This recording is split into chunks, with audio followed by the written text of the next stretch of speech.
The papyrus, putting on my table every month.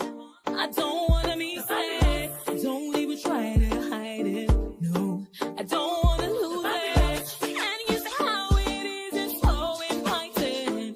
The papyrus, we're all so alive. The papyrus. Hello and welcome to the Papyrus TV News Update. First, the headlines. Sowore calls for abolition of several education and service institutions after Utme errors. Benjamin Kalu says climate change is a living crisis devastating Nigeria's communities. Akpabio calls population figure confusion a national embarrassment, demands fresh census. House of Representatives advances key constitutional amendments, backs bills on justice reform, others. Tinubu approves creation of Armed National Forest Guard to fight insecurity. ASU, UNN, threatens legal action against JAMB over massive UTME failures, claims ethnic bias. Tinubu government to work with media, stakeholders on Cybercrime Act review.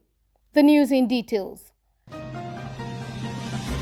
Former presidential candidate and activist Omoyele Sowore has called for the scrapping of several national education and service institutions, including the Joint Admissions and Matriculation Board (JAMB), National Youth Service Corps (NYSC), Tertiary Education Trust Fund (TED and the Nigerian Education Loan Fund (NEL Fund), describing them as useless.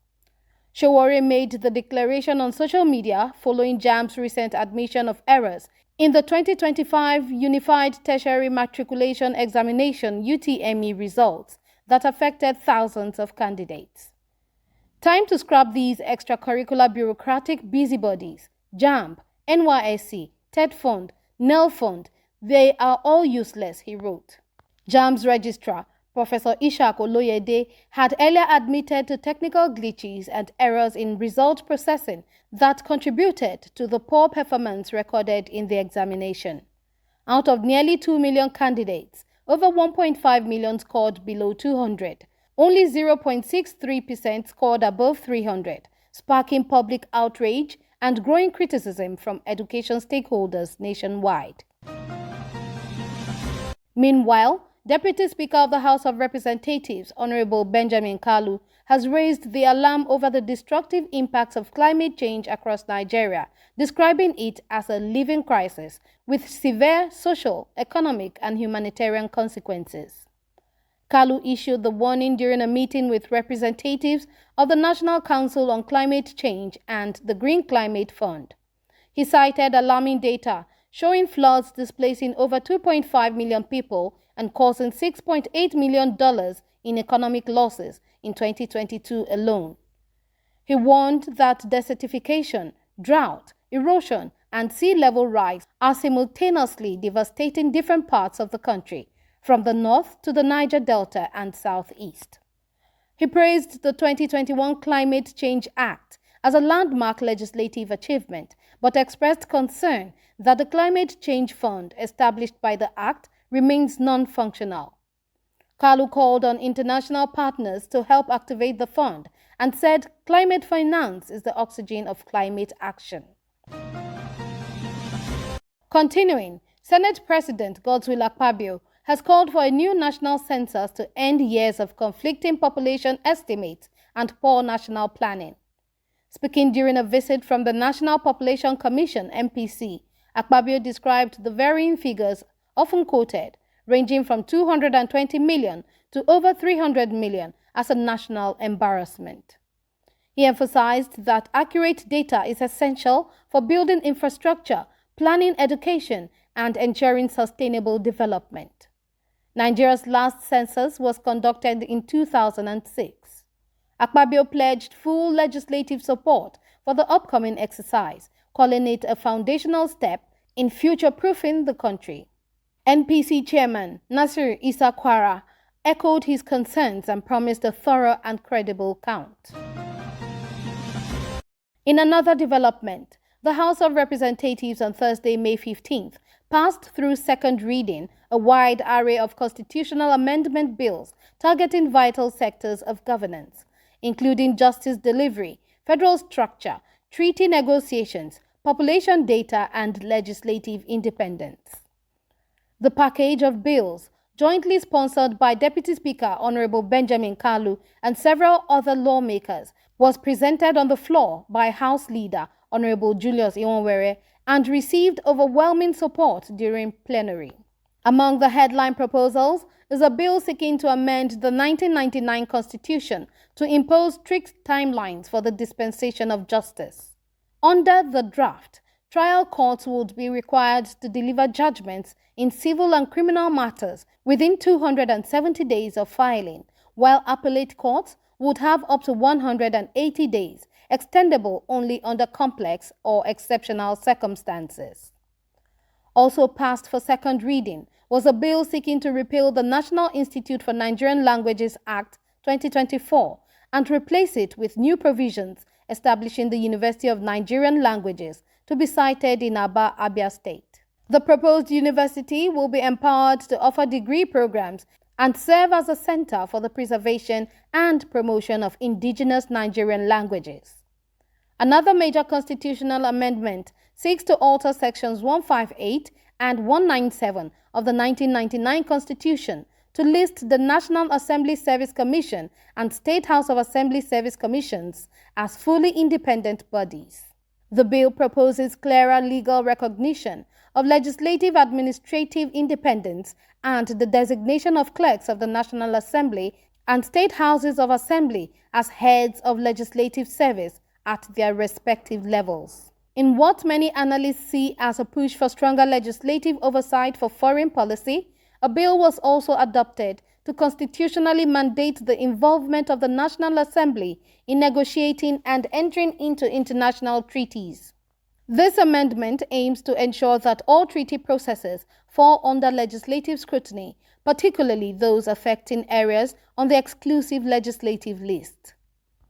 The House also gave a nod to a bill for the creation of Bende North Local Government Area out of the existing Bende Local Government Area in Abia State, while renaming the current area as Bende South Local Government Area.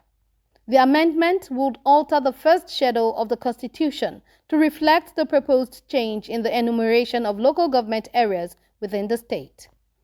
Another forward-looking proposal calls for the conduct of a national population census every 10 years, following the official publication of the last census report by the President in the federal government's gazette.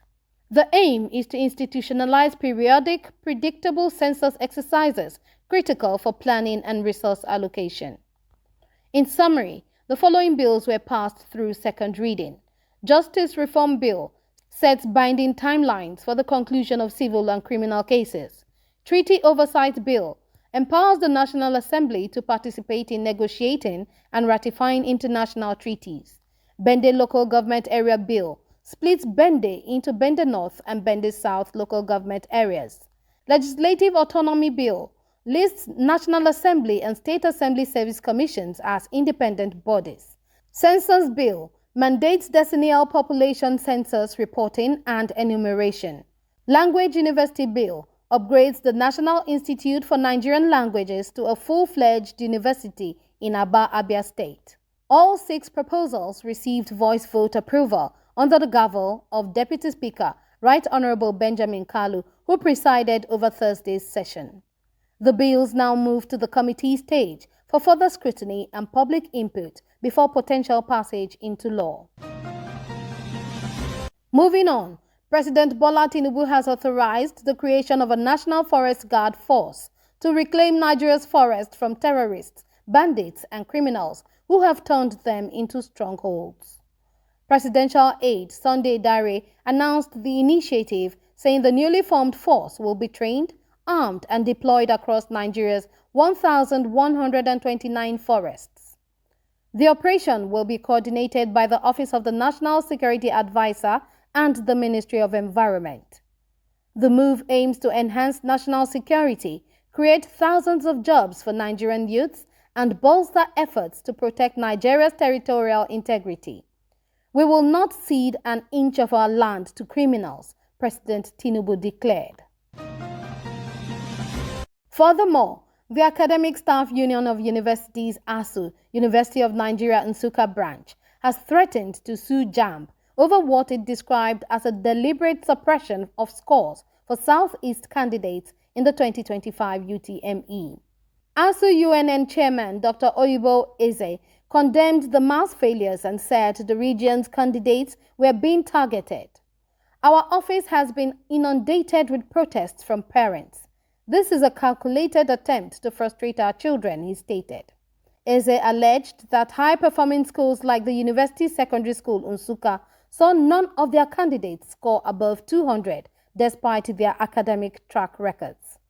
He warned that ASU would pursue legal action if the examination board does not review the results, warning that the growing unrest could spark national protests.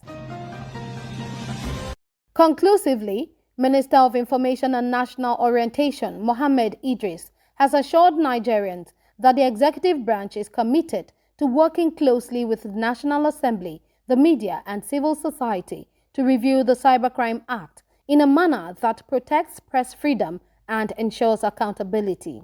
Speaking after a meeting with U.S. Ambassador Richard Mills in Abuja, Idris reiterated that freedom of expression remains a cornerstone of Nigeria's democracy. There is no democracy without a free press, he said. Idris encouraged the media to continue practicing responsible journalism and promised that the government will continue promoting media literacy to combat misinformation. Ambassador Mills welcomed the minister's commitment, describing their discussions as productive and focused on advancing reforms and protecting journalistic freedom. The papyrus,